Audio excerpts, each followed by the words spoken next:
salvation. For so long I played and prayed, God come to my rescue.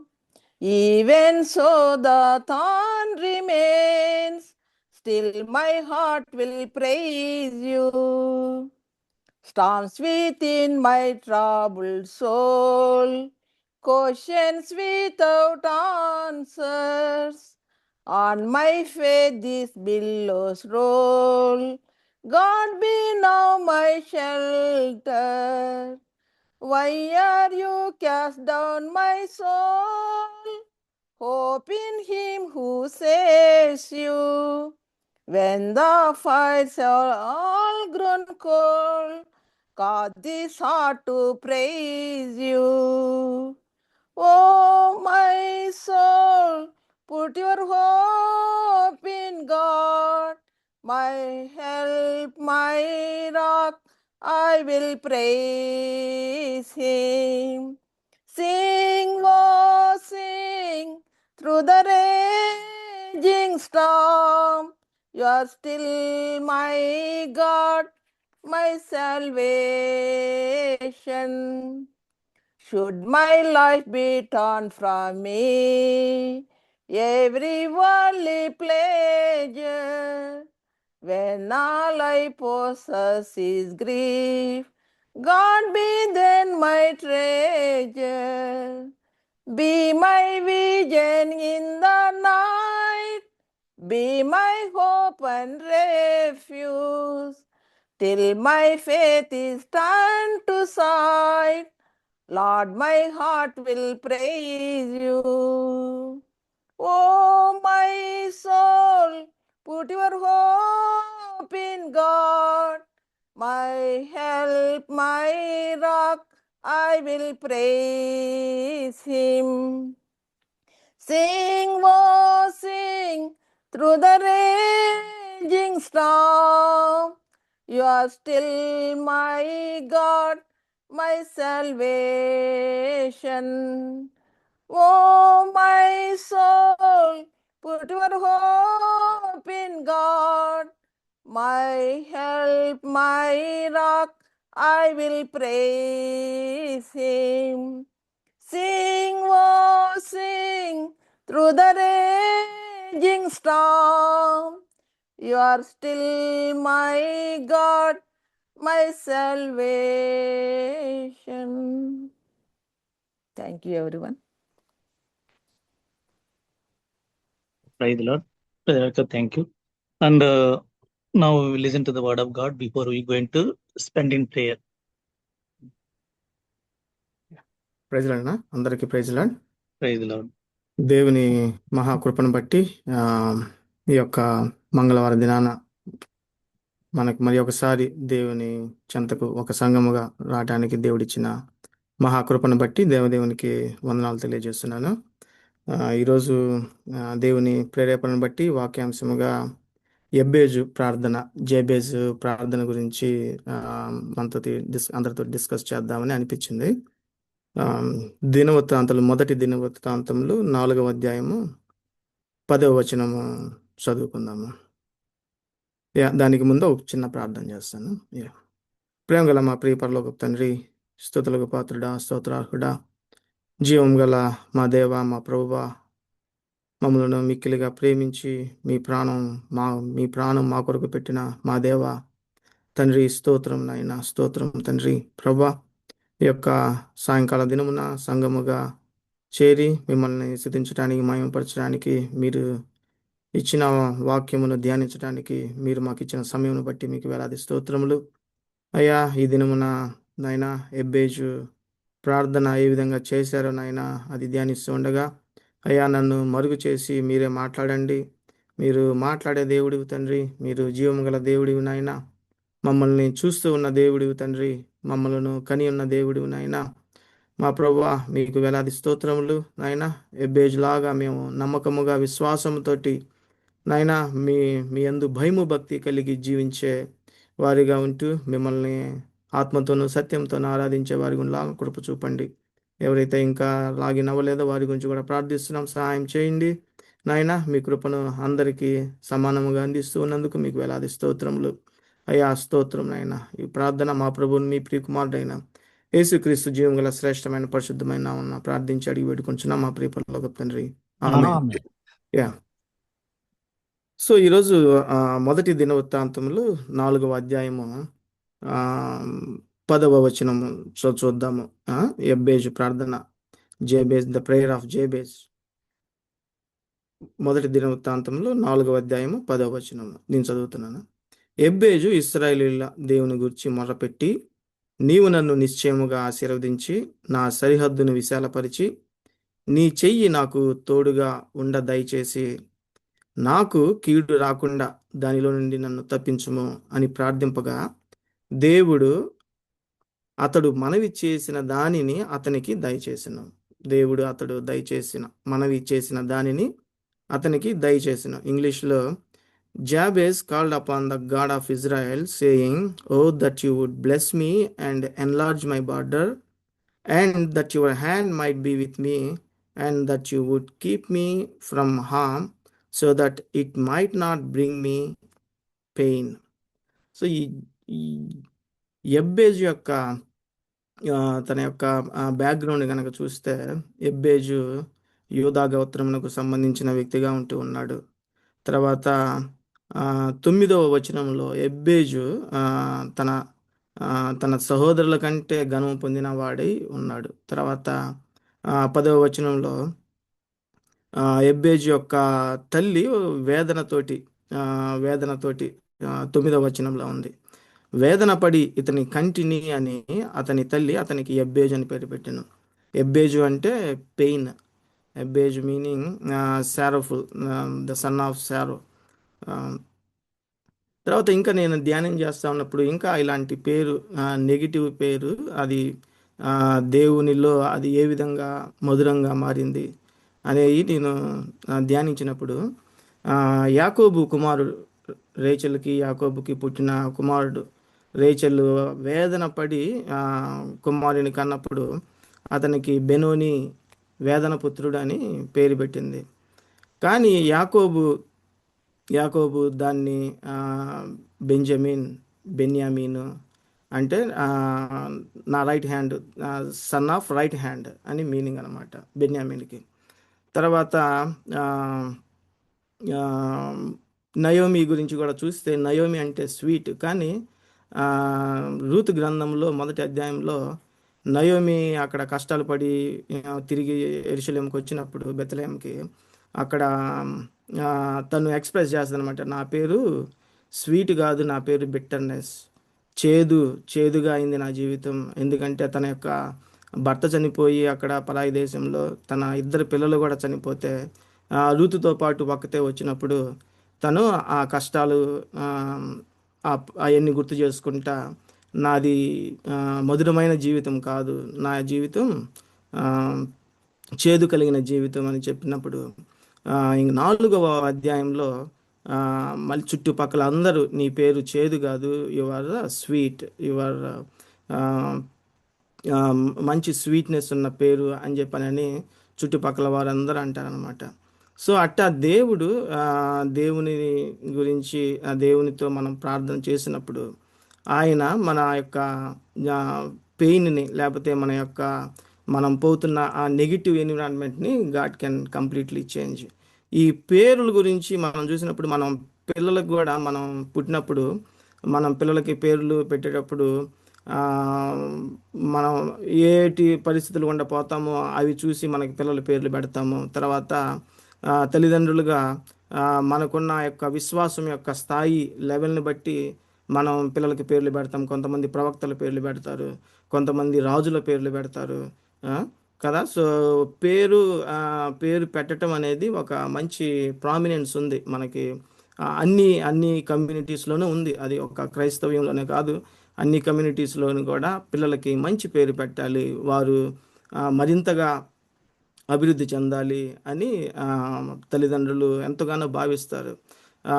భావించటం అనే కాదు, దానికి ఆ పిల్లల గురించి కూడా వాళ్ళు ప్రార్థన చేసి వాళ్ళని దానిలోకి నడిపిస్తారు. ఎబ్బేజు గురించి కూడా చూసినప్పుడు 9వ వచనంలో ఎబ్బేజు తన సహోదరుల కంటే ఘనము పొందినవాడై ఉన్నాడని ఉంది.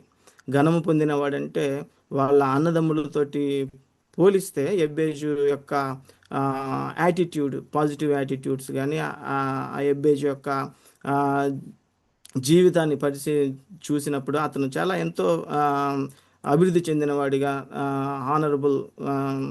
హానరబుల్గా ఉంటూ ఉన్నాడు. తర్వాత తన తల్లి అతనికి వేదన పడికని పెయిన్, ఎబ్బేజు అంటే పెయిన్గా పెట్టింది. కానీ తను ఎబ్బేజు మాత్రం దాని గురించి కుంగి కృషించిపోయి నలిగిపోకుండా ఎబ్బేజు తన యొక్క ప్రవర్తన ద్వారా దేవునిలో ఉండటం వల్ల మరి ఎక్కువగా ఆ ప్రార్థన, ఆయన చేసినటువంటి ప్రార్థన దేవుడు అంగీకరించి అతన్ని ఘనమైన వాణిగా దేవుడు చేశాడు. సరే, ఆ ప్రార్థన కనుక మనం చూద్దాం. ఆ ప్రార్థన మరి ఒకసారి చదువుతాను. ఎబ్బేజు ఇశ్రాయేలీయుల దేవుని గురించి మొర్రపెట్టి, నీవు నన్ను నిశ్చయముగా ఆశీర్వదించి. చూసారా, ఫస్ట్ పాయింట్, నీవు నన్ను నిశ్చయముగా ఆశీర్వదించి. ఇక్కడ స్టార్టింగ్లోనే దేవుని గురించి, ఏ దేవుని గురించి? ఇశ్రాయేలీయుల దేవుని గురించి ఆయన నిశ్చయముగా ఆశీర్వదించి. అంటే ఎబ్బేజుకి ముందే తెలుసు ఈ దేవుడు నిజమైన దేవుడని. ఈ దేవుని దగ్గరికి వస్తే మన యొక్క కష్టాలు, బాధలు అన్నీ తీర్చే దేవుడని వాళ్ళ తల్లిదండ్రులు చెప్పటం ద్వారానో లేకపోతే ఆ చుట్టుపక్కల జరుగుతున్న వాటిని తను గ్రహించి వాటి ప్రకారం తను హీ కేమ్ టు కంక్లూజన్, ఈ దేవుడే నిజమైన దేవుడు, ఈ దేవుడే మనల్ని ఐగుప్తు ద్రాక్ష శృంఖలాల నుంచి తప్పించి ఇక్కడ దాకా తీసుకొని వచ్చిన దేవుడు, ఈ దేవుడే మనల్ని అందరినీ కాపాడిన దేవుడని ఎబ్బేజుకి వాళ్ళ తల్లిదండ్రుల ద్వారా తెలుసుకున్నాడు చాలా మటుకు. అందుకనే ఆ చిన్నప్పటి నుంచే ఆ యొక్క క్రమశిక్షణలో పెరిగి అతని గురించి ఘనము పొందినవాడిగా, తన సహోదరుల కంటేను ఘనము పొందినవాడిగా ఉంటూ ఉన్నాడు ఎబ్బేజు. సో తన యొక్క ప్రవర్తనతోటి తను మంచిగా బ్రతుకుతూ వస్తున్నాడు. తర్వాత ఇక్కడ ఈ ప్రత్యేకమైన ప్రార్థన, నీవు నన్ను నిశ్చయముగా ఆశీర్వదించి అంటే హీ ఆల్రెడీ నో, ఈ దేవుడే నాకు సహాయం చేస్తాడు అని ఎబ్బేజుకి తెలుసు. అందుకనే ఆ యొక్క నమ్మకంతో నీవు నన్ను నిశ్చయముగా ఆశీర్వదించి అని అడుగుతూ ఉన్నాడు. దేవునితోటి కూడా మనం ప్రార్థన చేసేటప్పుడు దేవుడు ఉన్నాడని, ఆయన తన బిడ్డలో ఎవరైతే మొరపెడతారో, ఎవరైతే ప్రార్థన చేస్తారో వాళ్ళకి ఆయన ఇచ్చే దేవుడై ఉన్నాడని మనం దేవుని గురించి తెలుసుకుని ఆ విధంగా అడగాలన్నమాట. తర్వాత ఆయన ఇశ్రాయేలు దేవుని గురించి మొరపెట్టి అని ఉంది కదా.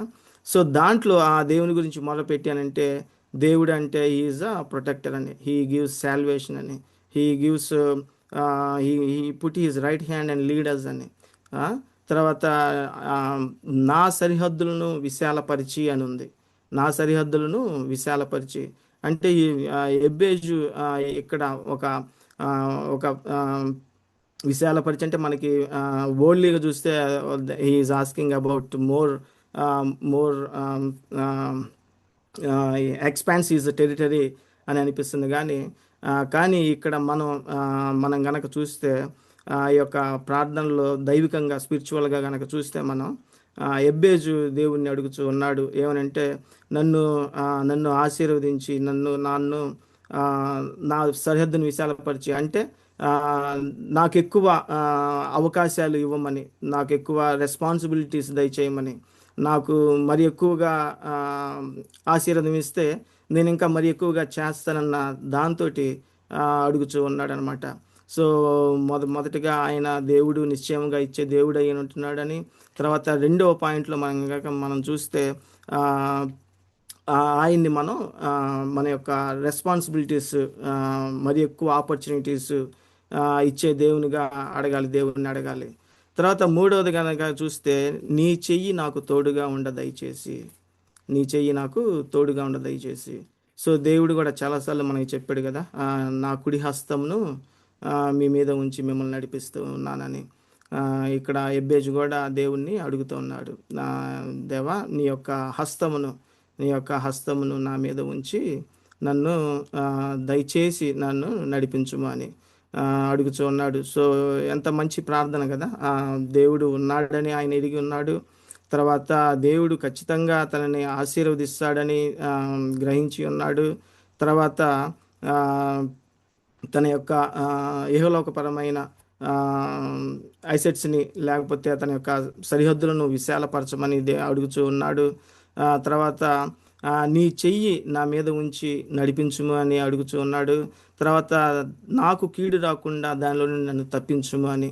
సో ఇక్కడ మనం చూస్తే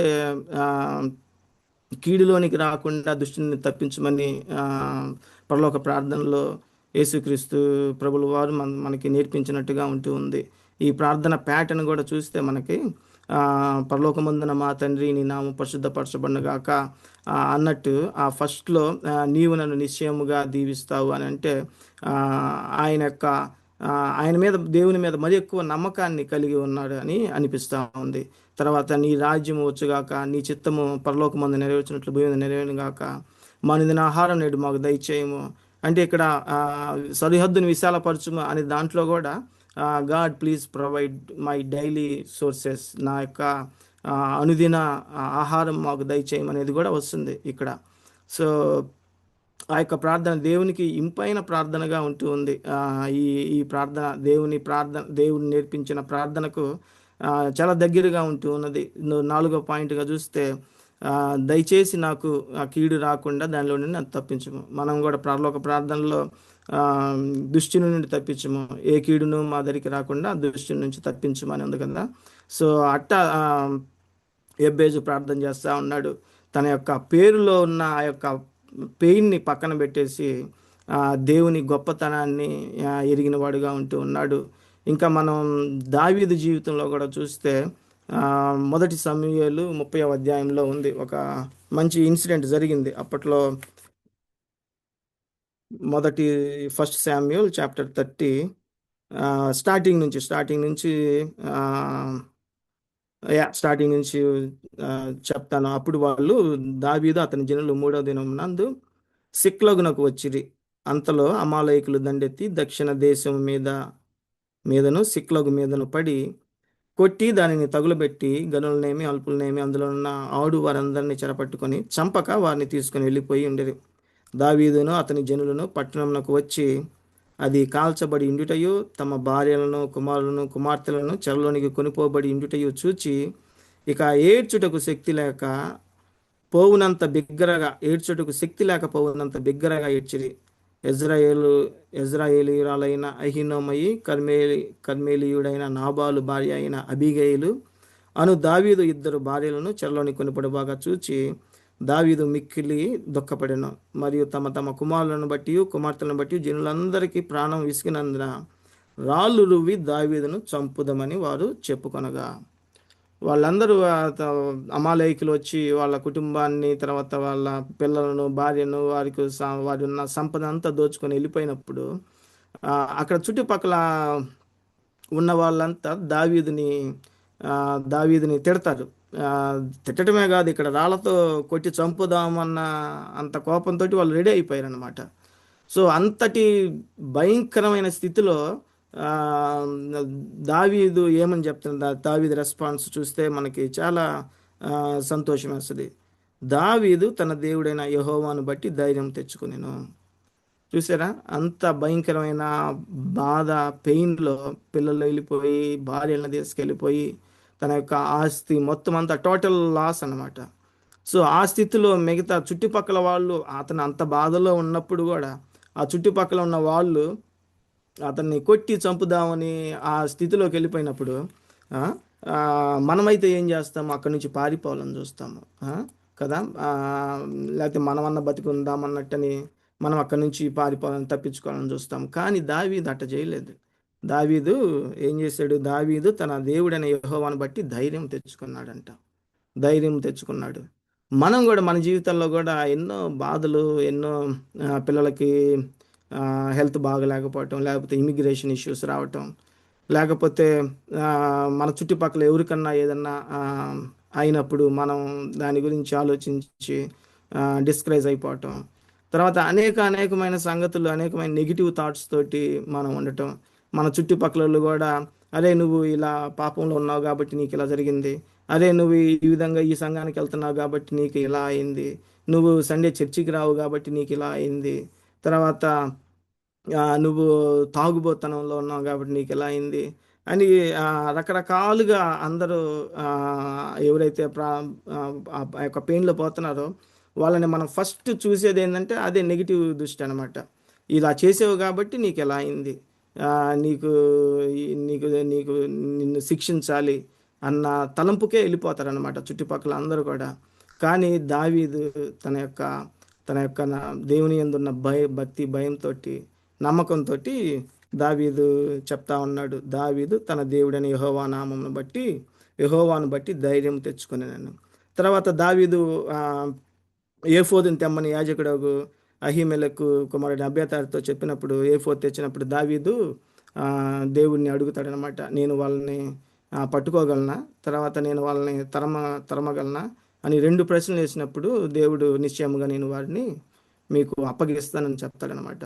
అప్పుడు దావీదు వెంటనే ఎటెల్లాలో తెలియదు, కానీ దేవుని యొక్క గైడెన్స్ తోటి దావీదు ముందుకు స్టెప్ వేసి పోతా ఉన్నప్పుడు ఒక ఐగుప్తీయుడు తనకు కనబడి ముందు 600 మంది సైన్యం వెళ్తే దావీదుతో పాటు దాంట్లో 2 నడవలేక ఆ యొక్క వాగు దాటలేకపోతే మిగతా 400 మందిని తీసుకొని అమాలయకుల్ని పట్టుకోవటానికి వెళ్తారనమాట, చంపటానికి తరిమటానికి. మార్గం మధ్యలో ఐగుప్తీయుడు కలిసి అతనికి ఇదిచ్చి అతనిచ్చిన ఇన్ఫర్మేషన్ బట్టి వాళ్ళు వెళ్ళి ఆ యొక్క అమాలేకుల్ని అందరినీ కొట్టి చెదరగొట్టి వాళ్ళని దొరికినట్టు చంపి తిరిగి వాళ్ళ యొక్క భార్య పిల్లలనే కాదు, వాళ్ళ ఆస్తిపాస్తులు కానే కాదు, ఇంకా అమాలయకులు వేరే చోట్ల దోచుకున్నవి కూడా వాళ్ళవి కూడా తీసుకుని వచ్చేసారంట. సో అట్టా మనం ఎప్పుడైతే దేవుని యొక్క నడిపింపుకి, దేవుని యొక్క గైడెన్స్కి, తర్వాత దేవుని మీద మనం ఆధారపడి దేవుణ్ణి ఆత్మతోనూ సత్యంతోనూ ఆయన అడిగితే ఆయన మన ప్రార్థన ఖచ్చితంగా వింటాడు, దానికి ఖచ్చితంగా జవాబిచ్చే దేవుడై ఉన్నాడు. తర్వాత ఈ యొక్క పెయిన్ మీద ఇంకా మా నయోమి జీవితం కూడా చూస్తే తన జీవితంలో తను స్వీట్నెస్ ఏమి లేదు నా జీవితం అంతా బెటర్నెస్ ఉంది అని ఫస్ట్ అధ్యాయంలో చెప్పినప్పుడు, తర్వాత దేవుడు బోయేజు రూతు ద్వారా తనకు ఒక మనమణ్ణి ఇచ్చినప్పుడు ఆ చుట్టుపక్కల ఉన్న వాళ్ళందరూ నువ్వు ఇక మీదట మారా కాదు, నువ్వు ఇక మీదట నుంచి స్వీట్నెస్ కలిగిన దానివి అని చెప్పనని వాళ్ళందరూ ఆశీర్వదిస్తారనమాట. తర్వాత ఇలానే పెయిన్లో పోతున్నప్పుడు యాకోబు కూడా తన యొక్క అన్న ఏశావుని కలుసుకోవటానికి భయంతో పోతూ ఉంటాడు, చావు భయం, భయంకరమైన చావు భయం. సో అప్పుడు దేవుడు యాకోబుతో పెనుగులాడి దేవుడు యాకోబుని ఆశీర్వదిస్తాడు అనమాట, ఆశీర్వదించి పంపిస్తాడు. సో అట్టా ఇక్కడ యాకోబు అయితే దేవుణ్ణి బతిమలాడతాడు పట్టుకొని, నీవు నన్ను తప్పకుండా ఆశీర్వదిస్తేనే నిన్ను ఈ రాత్రి నిన్ను పోనిస్తాను అని.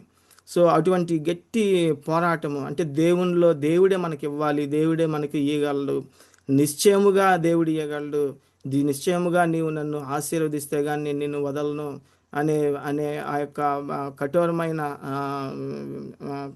కఠోరమైన పట్టుదలతో కూడిన విశ్వాసం కావాలి. సంతుష్ట సహితమైన దైవభక్తి గొప్ప లాభ సాధకం అని రాయబడి ఉంది కదా. సో మనం కూడా దేవుని దగ్గరికి వచ్చేటప్పుడు ఆయన ఉన్నాడని, ఆయన్ని అడిగిన వారికి ఆయన అన్ని దయచేసే దేవుడని, తర్వాత ఆయన నిశ్చయముగా మనల్ని ఆశీర్వదించే సమర్థుడైన దేవుడని, తర్వాత ఆయనే దేవుడు, ఆయన తప్ప ఇంకా వేరే దేవుడు ఎవడు లేడని, ఆయన మనల్ని తన బిడ్డలుగా చేసి నడిపించే దేవుడని, తర్వాత మన యొక్క సరిహద్దులను విశాలపరిచే దేవుడని, మనకి మోర్ రెస్పాన్సిబిలిటీస్ ఇచ్చే దేవుడని, మనకి అనుదిన ఆహారం అనుగ్రహించే దేవుడని, తర్వాత ఆయన మన చెయ్యి పట్టుకొని మనల్ని నడిపించే మన కాపరని, గొప్ప కాపరని, తర్వాత ఆయనే మనల్ని విడిపించే దేవుడని, మన రిడీమర్ యేసుక్రీస్తు దేవుడే అని, మనం ఆయన మనల్ని ఏ కీడునకు అప్పగించకుండా నడిపించే దేవుడని, తర్వాత మనల్ని అని ఆయన తప్పకుండా మనల్ని కీడు నుంచి దుష్టు నుంచి తప్పించే దేవుడని మనం గనక ప్రార్థన చేస్తే దేవుడు మన ప్రార్థన ఖచ్చితంగా అంగీకరిస్తూ ఉన్నాడు. ఖచ్చితంగా అంగీకరించే దేవుడిగా ఉంటూ ఉన్నాడు. మన జీవితాల్లో కూడా ఎన్నోసార్లు మనం పడిపోతూ ఉన్నాం కదా. పడిపోతూ ఉన్నా కానీ ఆయనే మన దగ్గరికి వచ్చి ఆయన మనల్ని లేపుచు ఆయన యొక్క ప్రణాళిక సంకల్పం చొప్పున ఆయన యొక్క ప్రేమ చేత కృప చేత మనల్ని నడిపిస్తూ ముందుకు నడిపిస్తూ ఏ కీడును ఏ తెగులును ఏ అపాయమును మన యొద్దకు రాకుండా ఆయన మనల్ని నడిపిస్తూ ఉన్నాడు. సో అంతటి గొప్ప దేవుణ్ణి మనం కలిగి ఉండి మన యొక్క అనుదిన ప్రార్థనలోను మన అనుదిన బైబిల్ స్టడీస్లోను మరి ఎక్కువగా దేవునిలో ఉండాలి. తర్వాత ఎబ్బేజు యొక్క తల్లిదండ్రుల గురించి కూడా ఒక మాట చెప్దామని అనిపించింది. ఎందుకంటే పిల్లలకు ఆ యొక్క ప్రార్థన ఆ యొక్క దేవుని మీద ఆధారపడి ఉండే భావన మొదట తల్లిదండ్రులదే కదా. తర్వాత తల్లిదండ్రులు మొదటి 12 సంవత్సరాలు పిల్లలకి చాలా ఇంపార్టెంట్ అయిన సంవత్సరాలు. వారితోటి తల్లిదండ్రులు చర్చించాలి, వారితోటి తల్లిదండ్రులు చెప్పాలి పిల్లలతోటి. చర్చినే కాదు, సంఘమే కాదు, ముఖ్యంగా ప్రధానంగా తల్లిదండ్రులు పిల్లలను నడిపించే విధానంలోనే ఉంటుంది అంతా, వారు ఏ విధంగా ముందుకెళ్ళాలని. ఎందుకు ఈ మాట ప్రత్యేకంగా తల్లిదండ్రులు పిల్లలకి దేవుని గురించి చెప్పాలని నేను చెప్తున్నానంటే, అమెరికా దేశంలో ఒక సర్వే జరిగింది లాస్ట్ ఇయర్. ఆ సర్వే ప్రకారం క్రైస్తవులు ఎవరైతే చర్చికి వెళ్తారో వారి పిల్లలు 73% పిల్లలు they are not coming to God. వాళ్ళకి ఫౌండేషన్ లేక దేవుణ్ణి అంగీకరించలేకపోతున్నారు. అంగీకరించటం అంటే బాప్టిజం తీసుకోవటం, అందరికి ముందుకొచ్చి అందరి ముందు దేవుణ్ణి అంగీకరించటం.